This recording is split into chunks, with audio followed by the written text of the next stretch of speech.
ಈಗ ಗಿಡಗಳನ್ನ ಬೆಳಿತೀವಿ. ಬೆಳೆಯೋದಾದ್ರೆ ನಾವು ನೇರವಾಗಿ ನಿಮ್ಮ ತೋಟಕ್ಕೆ ಭೇಟಿ ನೀಡ್ತೀವಿ. ಈಗ ಗಿಡ ನೆಡಬೇಕಾದ್ರೆ ಹೇಗೆ ಗುಂಡಿ ತೆಗಿಬೇಕು, ತೆಗೆದು ಅದರೊಳಗಡೆ ಏನೇನೆಲ್ಲ ಹಾಕ್ಬೇಕು. ಯಾಕೆ ಅಂದ್ರೆ ಈಗ ನಾವು ಗಿಡ ನೆಡ್ತೀವಿ ಅಂದ್ರೆ ಅದರಿಂದ ಕೆಲವೊಂದು ರೋಗಗಳಿಗೆ ಬೇರುಗಳಿಗೆ ರೋಗಗಳು ಬರ್ತವೆ.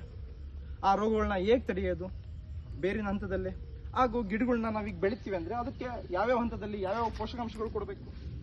ಹಾಗೂ ಈಗ ನಮ್ಮ ರೈತರು ಬೆಳಿತಾರೆ ಅಂದ್ರೆ ಅವರಿಗೆ ಕಾರ್ಮಿಕರ ಕೊರತೆ ಇರುತ್ತೆ. ಈಗ ನಮಗೆ ಗುಣಿ ತೆಗಿಯಕ್ಕೆ ಯಾರು ಸಿಗಲ್ಲ. ಅವೆಲ್ಲ ಸಮಸ್ಯೆಗಳನ್ನು ಕೂಡ ನಾವೇ ಪರಿಹಾರ ಕೊಡ್ತೀವಿ. ನಮ್ಮ ಕಡೆನೇ ಇರುವಂತಹ ನುರಿತ ರೈತರನ್ನ ನಿಮ್ಮ ತೋಟಕ್ಕೆ ಕಳಿಸ್ತೀವಿ.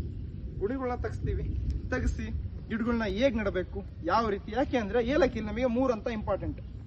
ಒಂದು, ನೆರಳಿರಬೇಕು, ಒಂದು 50% ಆದ್ರೂ ಶೇಡ್ ಇರಬೇಕು.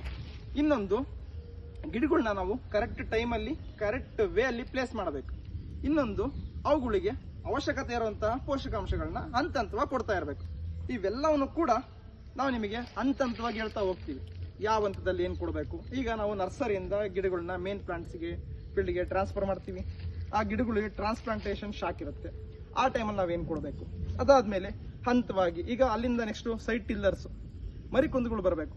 ಅವಕ್ಕೆ ಏನು ಕೊಡಬೇಕು, ಅವುಗಳು ಬೇರುಗಳಿಗೆ ಅವಶ್ಯಕತೆ ಏನಂತ ಗೊಬ್ಬರ ಏನು ಕೊಡಬೇಕು. ಅದೇ ರೀತಿ ಈಗ ಗಿಡಗಳಿಗೆ ಫ್ಲವರಿಂಗ್ ಟೈಮಲ್ಲಿ ಎಲ್ಲಾ ಫ್ಲವರ್ ಕೂಡ ಸಿಂಕ್ರನೈಸ್ ಆಗಿ ಬರಬೇಕು ಅಂದ್ರೆ ಅವಾಗ ನಾವೇನು ಕೊಡಬೇಕು. ಆಮೇಲೆ ಅದಾದ್ಮೇಲೆ ಫ್ರೂಟ್ ಫಾರ್ಮೇಶನ್. ಈಗ ಏಲಕ್ಕಿಲ್ ಮೇನ್ ಏನಂದ್ರೆ ಎಲ್ಲರೂ ಬೆಳೀತಾರೆ, ಎಲ್ಲಾ ಕಡೆನೂ ಏಲಕ್ಕಿ ಬರುತ್ತೆ. ಏಲಕ್ಕಿ ಬರೋಕ್ಕೇನು ಸಮಸ್ಯೆ ಇಲ್ಲ. ಆದ್ರೆ ಅವು ಎಕ್ಸಾಕ್ಟ್ ಶೇಪ್, ಸ್ಟ್ರಕ್ಚರ್, ವೆಯ್ಟ್ ಇವೆಲ್ಲ ಬರಬೇಕು ಅಂದ್ರೆ ನಾವು ಏನು ಹಾಕ್ಬೇಕು. ಇದೇ ರೀತಿ ಬಹುತೇಕ ಕ್ವಶನ್ಗಳು ನಮ್ಮ ರೈತರಲ್ಲಿ ಇರ್ತಾರೆ. ತುಂಬಾ ಜನ ರೈತರು ಆಸಕ್ತಿಯಿಂದ ಇರ್ತಾರೆ, ಆದ್ರೆ ಅವರಿಗೆ ಸರಿಯಾದ ಮಾರ್ಗದರ್ಶನ ಇರಲ್ಲ. ಅಂದ್ರೆ ಹಾಕೋದು ಎಲ್ಲೋ ಗಿಡ ಕೊಟ್ರು, ಯಾರೋ ಕೊಟ್ರು, ಎಲ್ಲಿಂದ ತಂದು ಹಾಕಿದ್ವಿ, ಅವುಗಳಿಗೆ ಸರಿಯಾದ ರೆಸ್ಪಾನ್ಸ್ ಅವ್ರು ಕೊಡಲ್ಲ. ಇವೆಲ್ಲ ಸಮಸ್ಯೆಗಳನ್ನು ಕೂಡ ನಾವು ಆಲಿಸ್ಕೊಂಡೆ ನಾವು ನಿಮ್ಮ ಜೊತೆ ಇರ್ತೀವಿ. ಸೊ ನಿಮಗೆ ಗಿಡ ಕೊಟ್ವಿ ಅಂದ್ರೆ ಮೊದಲು ನಿಮ್ಮ ತೋಟಕ್ಕೆ ಬಂದು ಪಿಟ್ನ ಹೆಂಗ್ ಓಪನ್ ಮಾಡಬೇಕು, ತೆಗೆದಾದ್ಮೇಲೆ ಅದರಲ್ಲಿ ಬೇರುಗಳಿಗೆ ಬರುವಂಥ ರೋಗಗಳನ್ನ ಸಹಾಯಕ್ಕೆ ಏನು ಹಾಕ್ಬೇಕು, ಅದಾದ್ಮೇಲೆ ಫ್ಲವರಿಂಗ್ ಟೈಮಲ್ಲಿ ಏನು ಕೊಡಬೇಕು. ಇವನ್ ಹಂತಂತಾಗಿ ನಿಮಗೆ ಗಿಡಗಳು ಕೊಡೋದ್ರ ಜೊತೆಗೆ ಸಪ್ಲೈ ಮಾಡ್ತೀವಿ. ಹಾಗಾಗಿ ಕೂಡ ನಿಮ್ಮ ತೋಟಗಳಿಗೆ ನಾವು ವಿಸಿಟ್ ಮಾಡ್ತಾ ಇರ್ತೀವಿ. ಏನಾದರೂ ರೋಗ ಬಂತು, ಈಗ ಇದಕ್ಕೆ ಯಾವ್ಯಾವ ರೋಗ ಬರ್ತವೆ, ಒಂದು ಬೇರ್ ಕೊಳೆಯುತ್ತೆ, ಇನ್ನೊಂದು ಕತ್ತೆ ರೋಗ ಬರುತ್ತೆ. ಅವುಗಳಿಗೆ ಯಾವ ಫಂಗಿಸೈಡ್ ಹಾಕ್ಬೇಕು, ರೋಗಗಳದ್ದು ಸ್ಟಾರ್ಟಿಂಗ್ ಇನಿಷಿಯಲ್ ಸಿಂಪ್ಟಮ್ಸ್ ಏನಿರ್ತವೆ, ಆಯ್ತಾ. ಅದೇ ರೀತಿ ಈಗ ಇದಕ್ಕೆ ಒಂದು ಹುಳ ಯಾವ್ದು ಬರುತ್ತೆ, ಒಂದು ತ್ರಿಪ್ಸ್ ಬರುತ್ತೆ, ಇನ್ನೊಂದು ಶೂಟ್ ಬಗ್ಗೆ ಬರುತ್ತೆ, ಸೆಕಿಂಗ್ ಪೆಸ್ಟ್ಗಳು. ಇವು ಬಂದಾಗ ನಾವು ಇನಿಷಿಯಲಿ ಹೆಂಗ್ ಕಂಡುಹಿಡಿಯೋದು. ಅದಾದ್ಮೇಲೆ ಹೆಂಗೆ ಅಂದ್ರೆ ಶೂಟ್ ಬಗ್ಗೆ ಬಂತು ಅಂದ್ರೆ ಇಲ್ಲಿ ಒಂದು ಪಿನ್ ಹೋಲ್ ಮಾಡಿರುತ್ತೆ.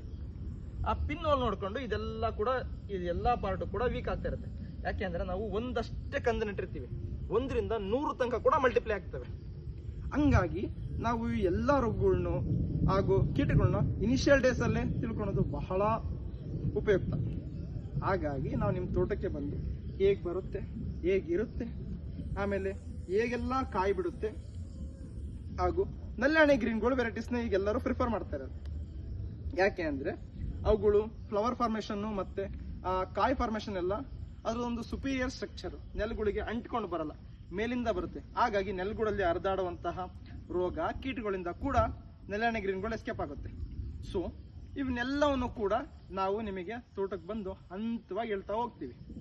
ಇದೇ ರೀತಿ ಬೇರೆ ಯಾವುದೇ ಬೆಳೆ ಆಗಲಿ, ಈಗ ನಾವು ಮೆಣಸು ಬೆಳಿತೀವಿ, ಜಾಯಿಕಾಯಿ ಬೆಳಿತೀವಿ, ಚಕ್ಕೆ ಬೆಳಿತೀವಿ, ಲವಂಗ ಬೆಳಿತೀವಿ, ಕಾಫಿ ಬೆಳಿತೀವಿ, ಎಲ್ಲಾ ಬೆಳೆನೂ ಕೂಡ ಎಲ್ಲಾ ಕಡೆನೂ ಬೆಳಿಬಹುದು. ಮನುಷ್ಯರು ಮನಸ್ಸು ಮಾಡಿದ್ರೆ ಏನ್ ಬೇಕಾದ್ರೂ ಮಾಡಬಹುದು, ನಾವು ಬೆಳಿಬಹುದು. ನೋಡಿ ಈಗ ನಮ್ಮ ತೋಟದಲ್ಲೇನೆ ಎಷ್ಟು ಸಮೃದ್ಧಿಯಾಗಿ ಗಿಡ ಬಂದಿದೆ ನೋಡಿ.